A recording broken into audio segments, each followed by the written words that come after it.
जीतेगा भारत, हारेगा corona.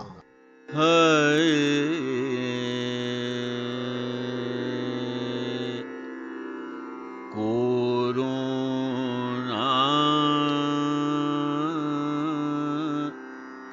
Corona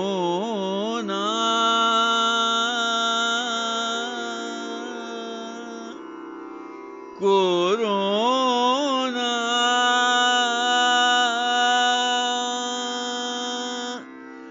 जा जा रे जा कोरोना जा जा रे जा रे जा रे जा कोरोना जा जा रे जा रे जा रे जा कोरोना जा जा रे जा रे जा रे जा। कहाँ से आया कहाँ से आया कहाँ से आया तू दुनिया से जा कोरोना जा जा रे जा रे जा रे जा कोरोना जा जा रे जा रे जा रे जा। प्रस्तुत है कोरोना से संघर्ष पर केंद्रित आकाशवाणी गोरखपुर की ये प्रस्तुति। कहाँ से आया तू दुनिया से जा कोरोना जा जा रे जा रे जा रे जा कोरोना जा जा रे जा रे जा रे जा। श्रोताओं नमस्कार।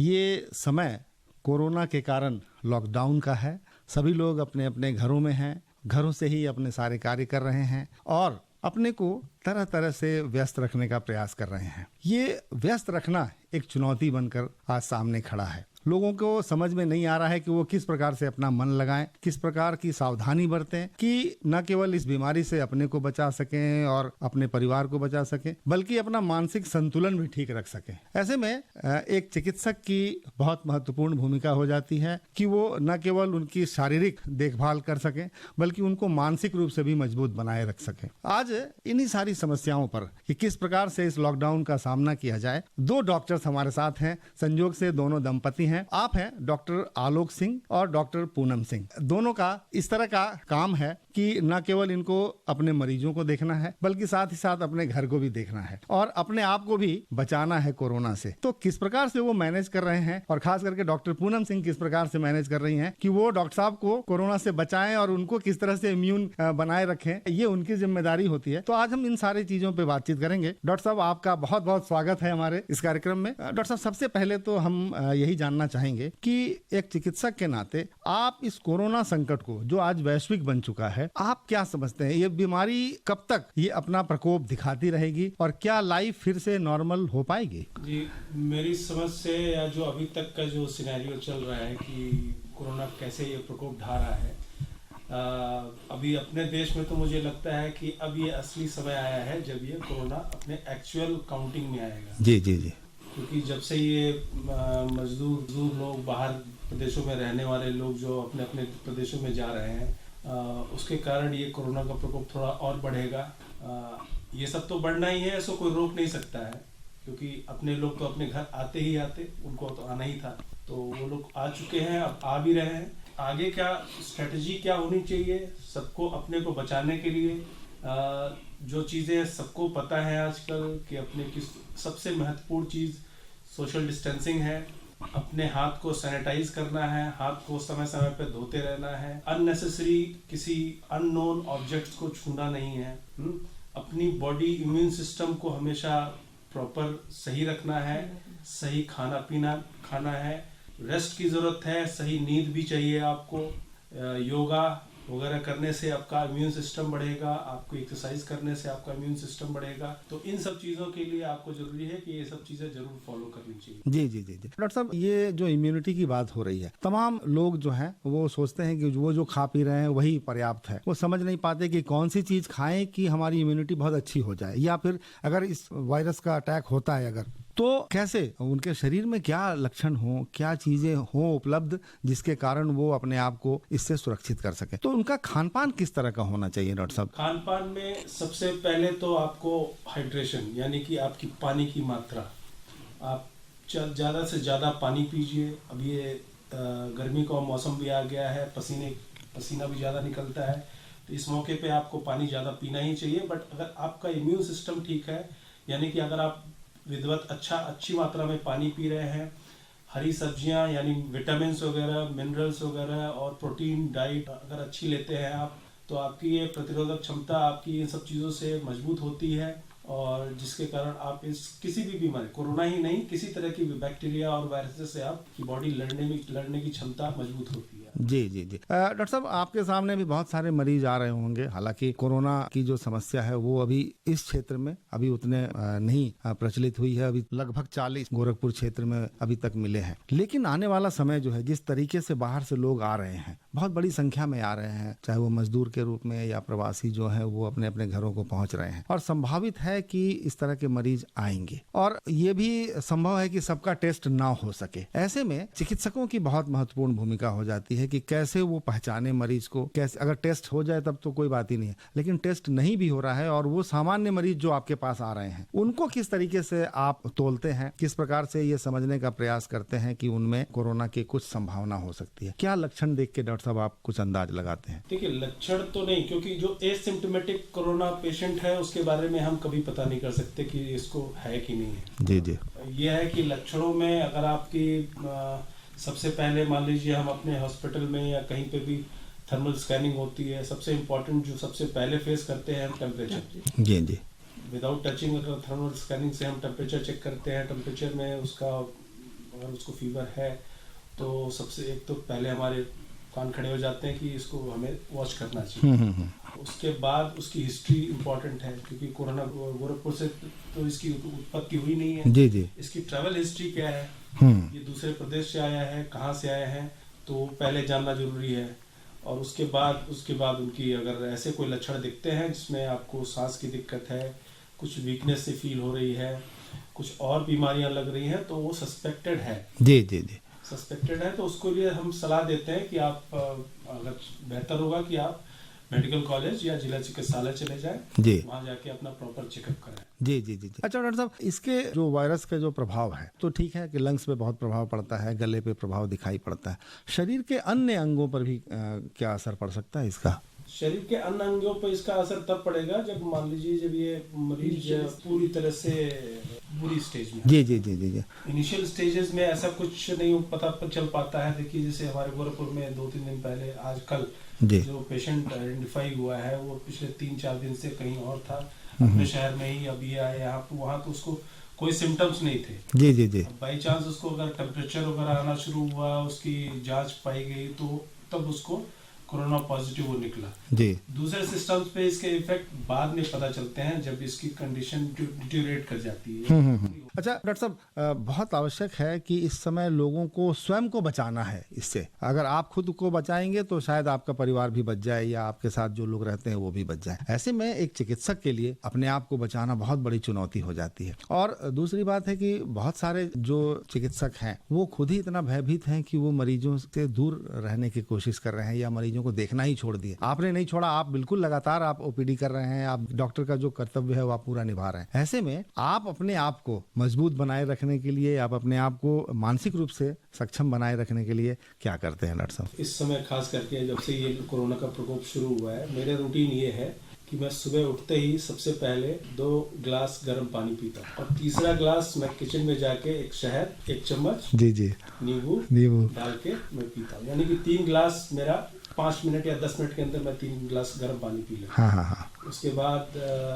1 घंटे के बाद मैं 1 घंटे के लिए योगा कर रहा हूँ। क्या बात है। और उसके बाद से नॉर्मली तैयार होने के बाद जो भी पेशेंट्स हैं उनको देखना। जी जी जी जी। के बाद नॉर्मली आजकल पेशेंट्स के नंबर भी बहुत कम है, तो इसलिए मैं बहुत जल्दी खाली भी हो जाता हूँ। जी जी जी जी जी। और शाम को फिर मैं फिर अपनी एरोबिक एक्सरसाइजेस करता हूँ। क्या बात है। और बीच में दोपहर के टाइम में अगर मैं खाली हुआ तो मैं गाने भी गाता। हाँ, यही मैं कहने वाला था कि आपको संगीत का भी बहुत शौक रहा है और मुझे पता है कि आप अपने जो साथ के लोग हैं उनके बीच आप गायक के रूप में भी जाने जाते हैं। तो हम भी चाहेंगे कि हमारे श्रोताओं को भी आप कुछ अपना पसंदीदा सुनाए डॉक्टर साहब।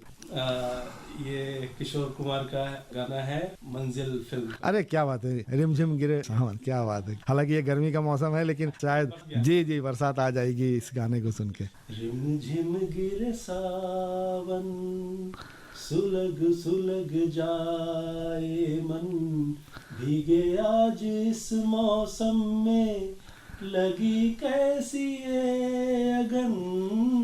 रिमझिम गिरे सावन, सुलग सुलग जाए मन, भीगे आज इस मौसम में, लगी कैसी है अगन। रिमझिम गिरे सावन। काम का प्रेशर रहता है तो फिर उसको दिमागी रूप से अपने को स्थिर करना, दिमागी रूप से रिलैक्स करना, ये एक चुनौती बन जाती है। और डॉक्टर्स के साथ तो ऐसा बहुत होता है, बहुत प्रेशर होता है मरीजों के साथ अगर कोई इमरजेंसी आ गई तो उसका। और ऐसे में संगीत तो बहुत सहायक होता ही है।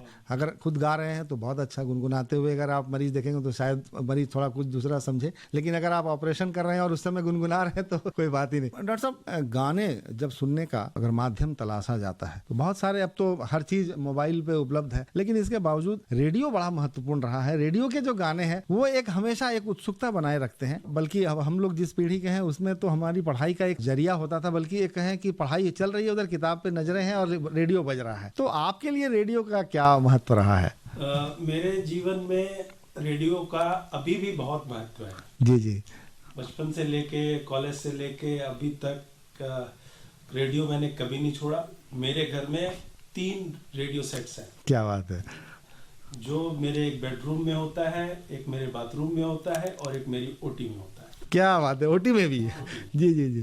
ओटी में ऑपरेशन करते समय गाने जरूर चलते हैं। वेद भारती मैंडेटरी है।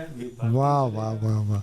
और ये और दूसरे हमारे थोड़े दूसरे मित्र जो हमारे ओटी में होते हैं वो कुछ और चाहते हैं, मगर मैं वेद भारती ही सुनता हूँ। मेरा जो ओटी का समय होता है वो शाम का होता है, और शाम के वक्त वेद भारती में इतने अच्छे प्रोग्राम्स, इतने अच्छे गाने आते हैं कि हमारे सारे ओटी स्टाफ, एनेस्थेटिस्ट, सर्जन सब मंत्रमुग्ध रहते हैं। क्या बात है। ये बहुत बड़ी बात है हमारे लिए। ये बहुत सुकून और बड़ी बधाई का विषय है कि आप रेडियो सुनते हुए अपनी ओटी, अपने ऑपरेशन करते हैं। निश्चित बात है कि अगर अच्छे गाने, मधुर गाने, मेलोडी वाले गाने अगर सुनने को मिले तो मन तो फ्रेश हो ही जाता है और फिर ऑपरेशन भी बढ़िया होता होगा, मरीज भी खुश होता होगा, उसके भी कान में अगर बात जाती है तो ये बहुत बड़ी बात है। और डॉक्टर साहब, इस समय जो दौर है, बहुत लोग परेशान भी हैं, मानसिक रूप से भी और शारीरिक रूप से भी, साथ ही साथ उनके सामने चिंता भी है कि पता नहीं क्या भविष्य होने वाला है। ऐसे में हमारे श्रोताओं से आप क्या कहेंगे, कैसे वो अपनी हिम्मत बनाए रखें? देखिए, ये बुरा समय आया है, ये हमारे साथ ही नहीं है, पूरे विश्व के साथ है। ये इससे अभी जो हमें जो फियर हो रहा है, हमारा जो ये काम रुक गया है, दुनिया रुक गई है, इससे घबराने की जरूरत तो नहीं है, क्योंकि जब बुरा समय आया है तो अच्छा समय भी आएगा। भगवान ने ये पूरा समय पूरे विश्व को दिया है और कुछ मेरे समझ से शायद कुछ अच्छाई के लिए ही दिया है।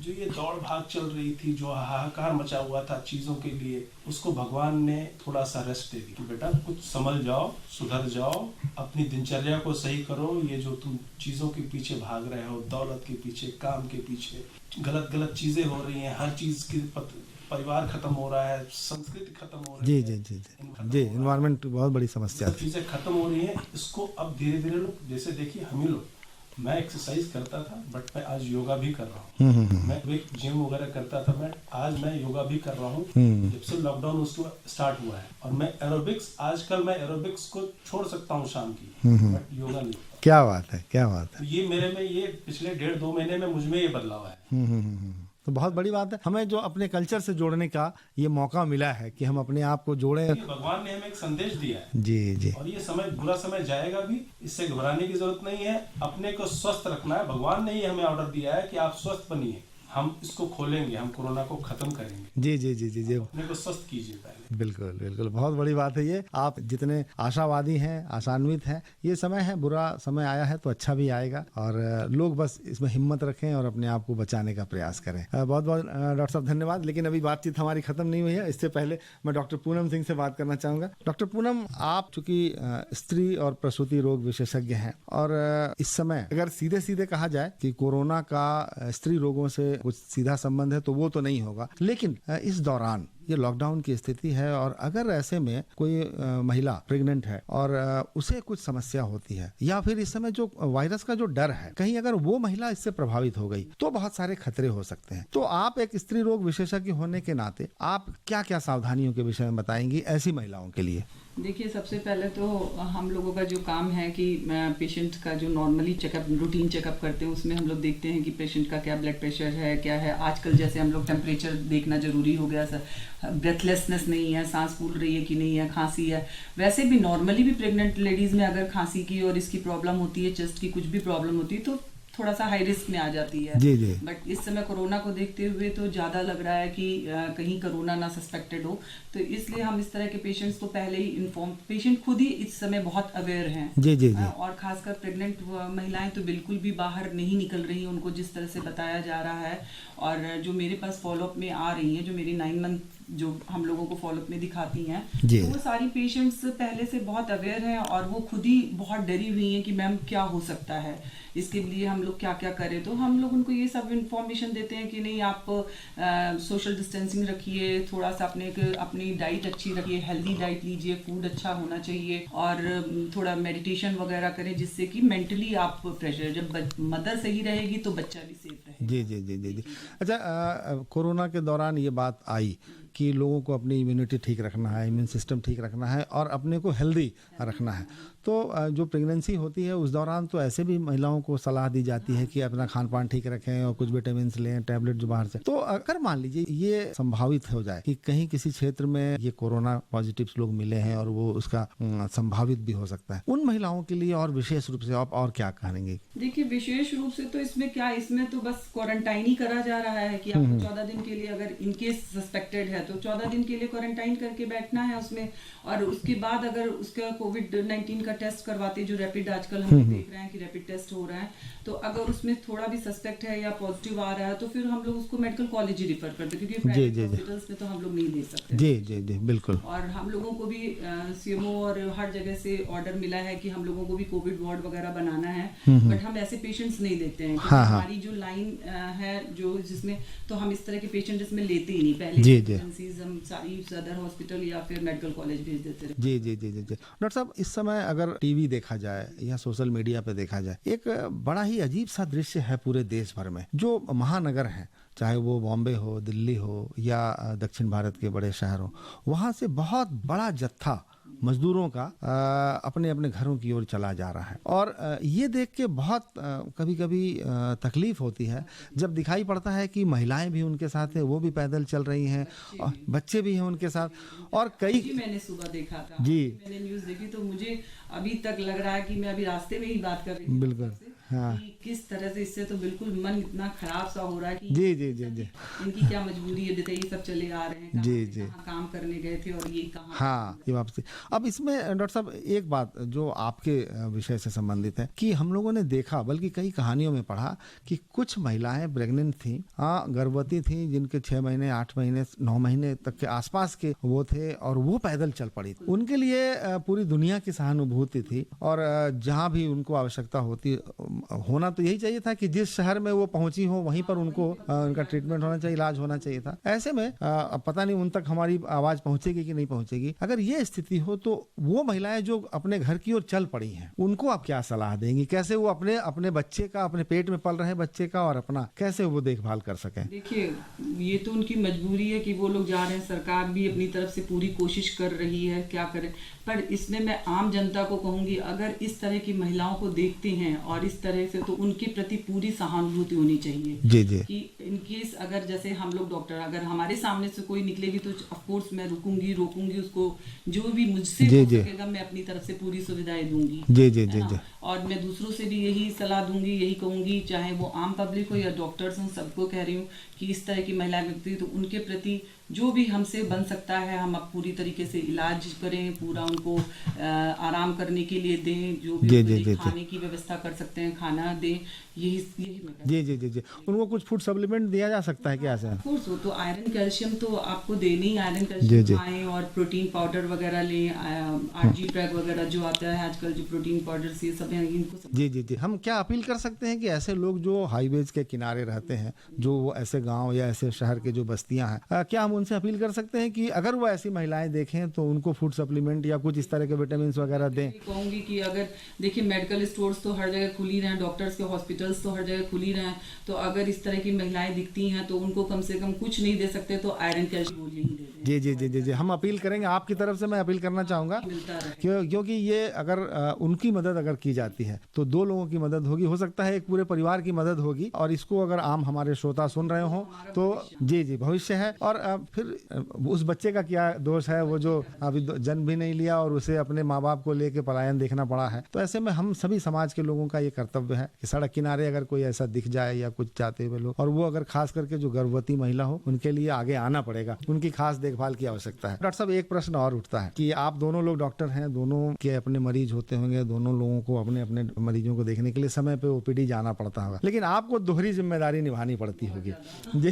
तो सबकी से छुट्टी होगी, तो ऐसे में डॉक्टर साहब तो अपना जिम कर रहे होंगे, योगा कर रहे होंगे, आप उस समय किचन में होंगी। अपना काम रूटीन तो मेरा भी वही मॉर्निंग है, योगा वगैरह करने के बाद डॉक्टर साहब ने बताया वैसे ही करने के बाद में अपना किचन का काम जी। तो अभी किचन में कौन सा काम ज्यादा हो रहा है? खाने पीने की जो पौष्टिकता की बात है, जो ऐसी चीजें जो आपकी इम्यूनिटी बढ़ा सके, उस पर अब विशेष कुछ रूटीन बदला होगा? हाँ, जैसे जूस वगैरह बहुत ज्यादा कर दिए इस समय, जैसे जो भी मिल रहा है, तरबूज है, संतरा है, जो भी उनके सबके जूस ज्यादा बनाती हूँ, सैलेड बहुत ज्यादा बना देती हूँ। हाँ। जितने भी, क्योंकि जो ये खीरा वगैरह, टमाटर की, और वैसे तो मुझे गार्डनिंग का बहुत शौक है, तो मैंने अपने घर में ही सारी सब्जियां लगा रखी। तो ये बहुत बड़ी बात है। तरह की सब्जी लगी है, मैंने अपने छत पे सारी सब्जियों का बना रखा, उसमें पालक है, करेला है, भिंडी है, और तुरई है, टमाटर है, धनिया है, मिर्चा, सब मतलब सब। अरे क्या बात है, ये तो बहुत बड़ी बात है। सब्जी भी खरीदनी नहीं पड़ती, हम 3 ही लोग हैं, मैं, डॉक्टर साहब और मेरी बेटी, तो तीनों के लिए इनफ हो जाता है। हमारा ये है कि हम आज टमाटर ले आए, पालक और टमाटर का ही जूस बना लिया, जी सूप बना लिया, तो ऐसे करके कुछ ना कुछ करते रहते हैं, और खुद ही करना है। जी जी जी जी जी जी। नहीं, आपको खुद ही करना है, और फिर तीनों लोगों का ख्याल आप ही को करना है, आप ही की जिम्मेदारी है। तो निश्चित है कि अपने को स्वस्थ रख पाएंगे तभी अगले को भी देख पाएंगे। तो ऐसे में जो आपका जो दोहरा जो उत्तरदायित्व है, उसको आप बखूबी निभा रही हैं। और फिर गार्डनिंग की बात आपने की, ये तो सुन के बहुत ही अच्छा लग रहा है। हमारे श्रोता भी इससे जरूर प्रेरित होंगे, उनको भी चाहिए कि अगर वो पहले से गार्डनिंग करते होते तो ये बुरे समय में कितना लाभदायक होता। डॉक्टर साहब, आप समय देते हैं कि नहीं अपनी गार्डनिंग में? डॉक्टर, मेरा काम सिर्फ पानी डालने का, डालता हूँ इसमें से अगर घास वगैरह हो गई है, कुछ अनवांटेड वहाँ पे ग्रोथ हो गई है, उसको निकाल देता हूँ। क्या बात है, क्या बात। शाम का मेरा काम है, शाम को जिम करने से पहले मेरा ये काम है कि पानी डालना। क्या बात। अच्छा डॉक्टर साहब, आपकी बात अगर करें तो आपकी जो दिनचर्या है, वो पेशेंट देखना और घर के काम करना, वो सब तो चलता ही रहता है, लेकिन महिलाओं का जो सबसे ज्यादा महत्वपूर्ण समय है वो उनके किचन में बीतता है। और आपको किचन में अभी तो न मेड मिल रही होगी, ना और कोई सहायक मिल रहा होगा, तो आप ही को सारा किचन भी संभालना होता होगा। तो किचन में आप कितना समय देते हैं, और कौन कौन से खास डिश आप आजकल बना रही हैं इस लॉकडाउन का फायदा उठाते हुए, कुछ बताइए। कुकिंग तो मेरा पैशन है, क्योंकि मैं कुकिंग के लिए, मेरे घर में शुरू से, मैं आपको बताऊं, मेरे घर में कोई कुक नहीं है। खाना मैंने शुरू से मुझे इसलिए बिल्कुल भी प्रॉब्लम नहीं हो रही लॉकडाउन के लिए, कि मेरे लिए हेल्पर रहती थी, जरूर एक हेल्पर मेरी हेल्प करती थी, बट जब से मेरी शादी हुई है 19 साल से मैं खुद ही कुकिंग कर रही हूँ। क्या बात है। डॉक्टर साहब को भी मेरे हाथ का ही पसंद है खाना, और मेरी बेटी को भी मेरे हाथ। हाँ। और इस समय बेटी एक्चुअली बाहर पढ़ती है, देहरादून में पढ़ती है, तो वो लॉकडाउन के टाइम 19 मार्च को ही वो आई। तो मुझे इतना अच्छा मौका मिला कि मैं उसको अपने हाथ से बना के खिला रही हूँ, और मेरे पास फुल टाइम भी है, अभी नहीं कि बहुत ज़्यादा पेशेंट्स हैं, मैं बहुत ज़्यादा बिजी हूँ, तो मैं इस टाइम को उसके साथ में उसके लिए अलग अलग जो भी वैरायटी जो वो खाने के लिए कह रही है, जिसके क्योंकि मम्मी के हाथ का उसको पूरे खाने पसंद है। आज मैं मटर पनीर बना कर कुछ ना कुछ नई नई चीजें ट्राई करती रहती हूँ। हाँ। जैसे पहले मैंने कभी भी नहीं बनाया था टाइम न रहते हुए कि टिक्की वगैरह चाट वगैरह हम लोग बाहर ही खा लेते थे। हाँ। पर इस लॉकडाउन में ये सारी चीजें, चाट है, पानी के बताशे हैं, टिक्की है, जी। जो भी चीजें जो नहीं ट्राई करी थी वो भी ट्राई करी। हाँ। अच्छा, बच्चों की फरमाइश तो रहती है, वो जो फास्ट फूड वाली जो वो रहती है, वो पिज्जा वगैरह। पिज्जा, बर्गर, पाव भाजी, मुझे तो लगता है मतलब प्रॉपर तो कुक में थी, अब बहुत ज्यादा शेफ हाँ, साफ हो रहा है। जी। अच्छा डॉक्टर साहब, कहा जाता है कि जब आदमी को एकांत मिलता है तो बहुत अच्छे भाव दिमाग में आते हैं, अच्छे विचार आते हैं, और उसको बहुत सारे लोगों ने तो इसको कलमबद्ध कर दिया। बहुत अच्छी कविताएं इस समय आई हैं, बहुत अच्छी कहानियां आ गई हैं। अगर लिखने वाला नहीं हो तो कम से कम पढ़ता है, वो पढ़ने के लिए बहुत समय मिलता है, और ये अच्छी किताबें पढ़ना, अच्छा साहित्य पढ़ना, ये भी एक बहुत मन को संतोष देने वाली चीज़ होती है। आपको कुछ समय मिला क्या कुछ इधर पढ़ने का? हाँ, इस समय हम लोगों ने मैंने भी और डॉक्टर साहब ने भी गीता जी तो रखी हुई थी, तो हम लोगों ने सोचा चलो गीता ही पढ़ते हैं। हाँ। गीता पढ़ के बहुत कुछ असली जिंदगी समझ में आई कि जिंदगी क्या है। ये तो ऐसा महाग्रंथ है जिसको कि पढ़ के बहुत कुछ सीखा जा सकता है। कि आप दुनिया में देखें तो वैसे तो जिस चीज के लिए हम लोग भाग रहे हैं वो सब चीजें व्यर्थ है। जी। आत्मा ही का ही सुख है और परमात्मा ही का ही सुख है, जो है जो ध्यान में। और मैं मेडिटेशन भी बहुत करती हूँ, तो हाँ। मेडिटेशन करना बहुत अच्छा लगता है। जब भी मेरे पास खाली समय, मैं सुबह के समय, शाम के समय, जब भी ऐसे लगता है कि मुझे थोड़ा सा भी स्ट्रेस होता है, तो लग रहा है डिप्रेशन जैसा हो रहा है, तो मैं आधे घंटे के लिए ओम का लगा के मंत्र। क्या बात है, बहुत अच्छा। जी। डॉक्टर साहब, आपने कोई तरह के कुछ साहित्य पढ़ा क्या, कि जो कुछ बढ़िया किताब, कोई उपन्यास वगैरह कुछ पढ़ा? उपन्यास तो नहीं पढ़ा, जैसे मैडम कह रही थी कि गीता, देखिए गीता मैंने खोली, गीता पढ़ा, मेरी समझ में नहीं आया, बहुत समझ में नहीं आया, और फिर मैंने इस गीता को सुना YouTube पे। एक 14 घंटे का 18 अध्याय, जो 18 अध्याय है YouTube में, मैं पूरी गीता मैंने 14 घंटे की सुनी। हाँ।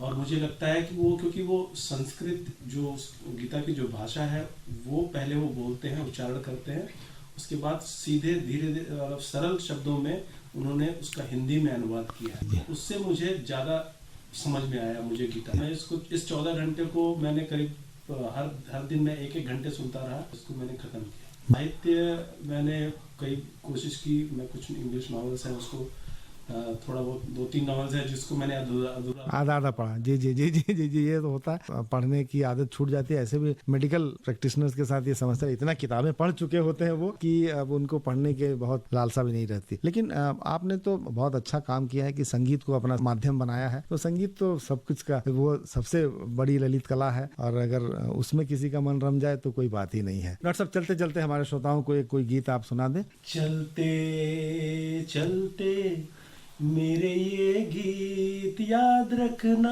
कभी अलविदा ना कहना, कभी अलविदा ना कहना, रोते हंसते बस यूं ही तुम गुनगुनाते रहना, कभी अलविदा ना कहना, कभी अलविदा ना कहना।